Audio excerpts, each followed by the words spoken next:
Bonjour à tous, nous allons parler aujourd'hui de l'Espagne. Figurez-vous qu'il se passe des choses très impressionnantes en ce moment même en Espagne et que les médias français n'en parlent quasiment pas, au compte-gouttes. Moi je vais vous expliquer, c'est un coup d'État. Coup d'État entre les européistes et les séparatistes, personnifié dans le Premier ministre, Pedro Sánchez, qui se reconduit probablement de manière anticonstitutionnelle. Il y a en face des réactions extrêmement fortes, une sorte de révolution. Mais on n'en est pas loin, avec les masses dans la rue, de plus en plus de monde, avec des appels d'anciens hauts gradés militaires espagnols. Je vais vous expliquer tout ça dans cette vidéo, mais ce qui est très important, ce sont les dynamiques, parce que nous pouvons avoir les mêmes en France, c'est-à-dire l'alliance entre le supranational et l'infranational contre l'État-nation. Et là, c'est plus visible que jamais, ça donne un coup d'État, mais ça donne une réaction populaire de résistance. Il s'appelle eux-mêmes résistance là-bas, c'est ça qui est très intéressant. Vous savez, ça me fait penser un peu, c'est un autre registre, mais avec la révolte des fermiers néerlandais. Ça me fait penser au convoi des libertés au Canada. Ça me fait penser aux manifs, aux Gilets jaunes, et puis manifs anti-pass pour la liberté en France. Ce sont des dynamiques profondes, ça. Et il faut les identifier, ça montre que les peuples sont là. Les peuples sont là. Il faut être capable de les mobiliser et de proposer une perspective. Voilà, une issue politique avec un P majuscule, bien sûr. Je vous explique tout ça dans cette vidéo, elle me semble importante. Vous ne la verrez pas dans les grands médias. Diffusez-la si vous voulez bien. Abonnez-vous à cette chaîne YouTube. Vous cliquez sur s'abonner pour cela en dessous. Petit bouton s'abonner, c'est un clic, c'est gratuit. Vous êtes abonné à la chaîne.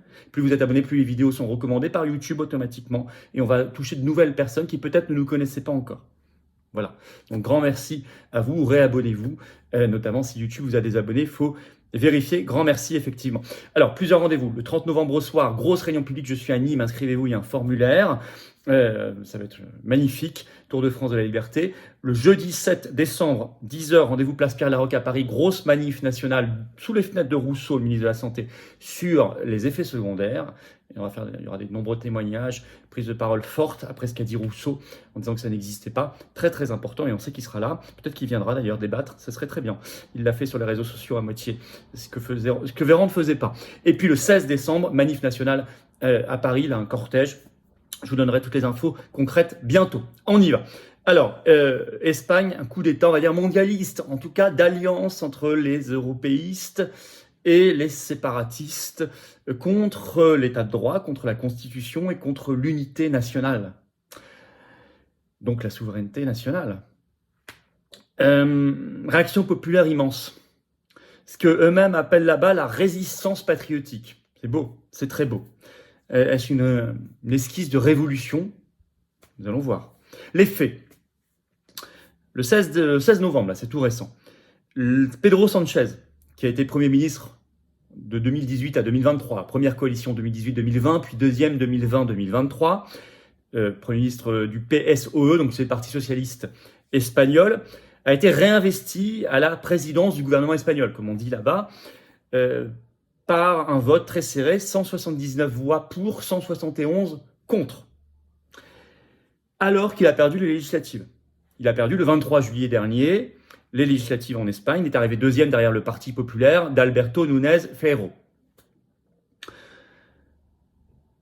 Alors, il y a cette affaire. Pourquoi, malgré tout, est-il reconduit? Pourquoi il a cette courte majorité des voix pour être renommé Premier ministre contre le Parti populaire et également Vox, qui est un parti qui est pas pour la sortie de l'Union européenne, malheureusement, mais qui est plus souverainiste que les autres, on va dire, en Espagne, qui est présidé par Santiago Abascal.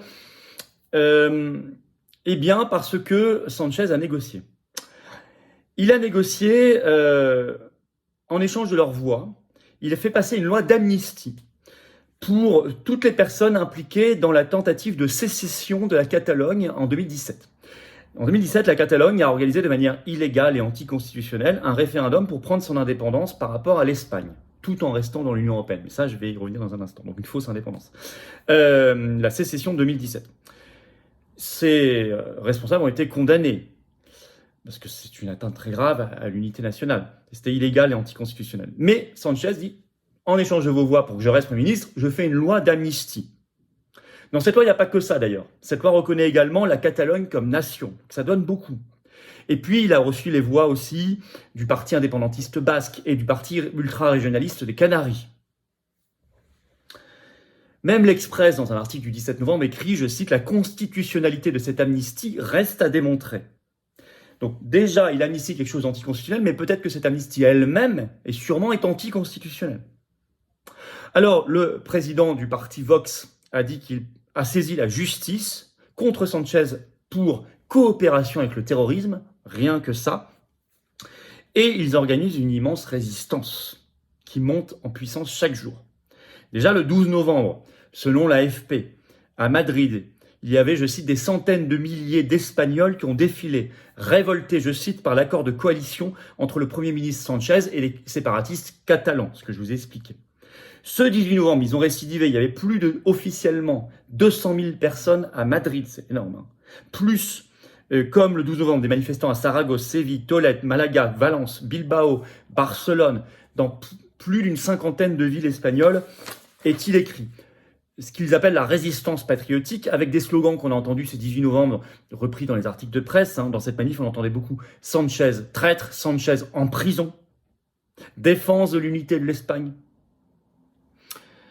Et depuis maintenant 16 jours d'affilée, chaque jour, de plus en plus nombreux, des milliers de manifestants devant le siège du Parti socialiste espagnol, PSOE, à Madrid, le parti de Sanchez. Viennent s'ajouter à cela, c'est rapporté en France par un article de Paris Match ce 17 novembre, les militaires. Le titre, en Espagne, des militaires à la retraite lancent un appel à la destitution de Pedro Sanchez, invoquant la défense de la constitution espagnole. Ces ex-hauts gradés, une cinquantaine selon l'article de Paris Match, dans différents corps de métier, ont écrit un manifeste en ce sens, appelant à la destitution de Sanchez. Voici ce qu'ils dénoncent, je vais vous lire un extrait de l'article. Dans leur manifeste, ces anciens militaires dénoncent la détérioration de la situation politique en Espagne, pointant à un mépris absolu des institutions. Ces derniers constatent aussi une absence de justice, d'égalité et de démocratie dans le pays. Ce qui est très intéressant et ce qui signe le coup d'État, c'est le soutien de l'Union européenne. Et vous n'allez pas être surpris, vous allez comprendre pourquoi. Ce soutien, il apparaît clairement, il a été d'ailleurs repéré par un article d'Euractiv ce 16 novembre, c'est des tweets de soutien public. Je vous lis l'article. Un nouveau mandat de Sanchez salué à Bruxelles, c'est écrit comme ça, je cite. Les dirigeants des institutions européennes ont félicité M. Sanchez pour sa reconduction, ont exprimé leur souhait de continuer à travailler avec lui pour renforcer l'Europe. Félicitations, cher Pedro Sanchez, pour votre réélection au poste de Premier ministre de l'Espagne. Je me réjouis de poursuivre notre travail ensemble pour rendre l'Union européenne plus forte et prête à relever les défis qui l'attendent, a déclaré le président du Conseil européen, Charles Michel, sur X. Twitter. La présidente de la Commission européenne, Ursula von der Leyen, a elle aussi félicité le dirigeant. L'UE est confrontée à des défis importants, écrit-elle. Je me réjouis de travailler de concert pour les relever avec succès et faire avancer le projet européen, a-t-elle affirmé sur X Twitter. Pour quelle raison ? Un, parce que Pedro Sanchez est un bon petit toutou de l'européisme. Et donc, évidemment, ils veulent continuer avec un euro-gaga. Deux, parce qu'il y a depuis longtemps, sûrement même depuis les origines du projet européiste, un pacte entre l'Union européenne, le supranational, et les séparatistes locaux, régionaux, contre les États-nations. Bah oui, un État-nation, il peut avoir une masse critique suffisante pour résister. On l'a vu, par exemple, le Brexit, pays parti, la France de De Gaulle. On voit parfois que la Hongrie gêne l'Union européenne, même si ça ne va pas jusqu'où, parfois la Pologne, avant le nouveau gouvernement. Parfois ça a été l'Irlande, les pays scandinaves. Bon, on a vu les référendums nationaux, Pays-Bas, France 2005, rejet de la Constitution européenne. Mais si vous prenez des petits confettis de régions, des petites régions qui pèsent quelques centaines de milliers ou maximum quelques millions de personnes, qui n'existent pas internationalement, qui n'ont pas de poids, etc., c'est très bien qu'elles existent, ces régions. Moi, je suis très heureux que là, en France, il y ait des régions, des patrimoines, des cultures, des histoires, et c'est magnifique, et c'est la France à travers les siècles. C'est pas ça qu'on remet en cause, mais c'est leur entité politique. Surtout qu'elles savent qu'elles ne seront pas gênées par ces séparatismes. L'Union européenne ne sera pas gênée parce que ces séparatismes disent toujours on veut quitter l'Espagne, mais on restera dans l'Union européenne, ce qui est exactement la position de la Catalogne, par exemple. Sont toujours des partis, en plus, très européistes. Donc c'est même pas une vraie indépendance. On sait que ce pacte il a été matérialisé par le traité de Maastricht en 1992 qui a créé au sein des traités européens le comité des régions. On sait que depuis les origines, il y a ce projet d'Europe des régions, c'est-à-dire de démembrement des États-nations. Projet même avant 1957 d'ailleurs, et le traité de Rome, c'est un projet qui était très en cours, par exemple en Allemagne, dans les années 30, 40. Renseignez-vous sur tout ça. Hein. Et c'était porté par des personnes pas très recommandables. Mais c'était déjà ce projet-là. Et vous avez des cartes qui circulent là-dessus, de réorganisation de l'Europe des régions. Alors, voilà la réalité. Alors c'est très intéressant, au dernier, c'est au plus haut degré. Hein. C'est à suivre, bien sûr, parce que les médias français n'en parlent quasiment pas. Ça démasque l'Union européenne, son pacte. Ce qui est très intéressant, c'est qu'il y a vraiment un axe de résistance populaire patriotique pour l'unité nationale. On voit que l'Union européenne est une machine à créer des coups d'État. Comme quand on nous a volé le référendum de 2005, c'est un coup d'État. Quand ils ont fait passer le traité de Lisbonne, c'est un coup d'État. Quand ils ont fait revoter des pays en Irlande, Danemark, ce sont des coups d'État. Contre la Grèce, bien sûr, en 2015. L'Italie, on voit bien avec ces fausses oppositions qui sont arrivées au pouvoir, etc., qui s'appuient sur Bruxelles. C'est très intéressant, cette machine. Elle n'est pas compatible avec la démocratie, les constitutions nationales et l'état de droit. Et cette imbrication avec les séparatismes locaux est extrêmement intéressante, inquiétante, à regarder de près, mais il faut suivre de près ce qui se passe en Espagne et surtout la très belle résistance populaire qu'il faut soutenir. Ça ne veut pas dire qu'on adhère à tout ce que fait le Parti populaire ou Vox, c'est pas ça, encore une fois. Chacun son contexte, mais ça veut dire que cet élan est intéressant. Parlez de tout cela, diffusez si vous voulez bien cette vidéo, abonnez-vous à cette chaîne YouTube, un petit clic en dessous sur s'abonner pour le faire, c'est gratuit, c'est fait, hop, ou réabonnez-vous. Appuyez sur la petite cloche d'ailleurs, au passage, profitez-en, comme ça vous êtes notifié dès qu'il y a une nouvelle vidéo sur la chaîne, vous êtes prévenu quand vous êtes abonné. Et puis plus vous êtes abonné, plus les vidéos seront recommandées automatiquement par YouTube, donc je vous en remercie, bien évidemment. 30 novembre au soir, je suis à Nîmes, inscription, formulaire. Merci de le remplir, c'est pas obligatoire, mais c'est mieux. C'est ouvert aux adhérents et non-adhérents, comme toutes nos manifs, toutes nos réunions publiques, je précise. Il faut juste s'inscrire. 7 décembre, grosse manif nationale, 10h Paris, place Pierre-Laroque, effet secondaire. Et le 16 sur la France libre, brisons nos chaînes. Samedi 16 décembre à Paris, je vous donnerai toutes les informations. Je vous attends aux Patriotes. Voilà, on fait plein de choses aux Patriotes, on se bouge, on alerte, on bouge concrètement, on fait le rassemblement, mais j'ai besoin de vous. Je le ferai avec vous. Pas sans vous, pas isolés les uns les autres, tous ensemble on y arrive et on déplace des montagnes pour nous et nos enfants. Vous habitez en métropole, outre-mer ou à l'étranger, on est présent partout et organisé, on est largement le plus grand mouvement souverainiste et défense des libertés de France. Je vous attends.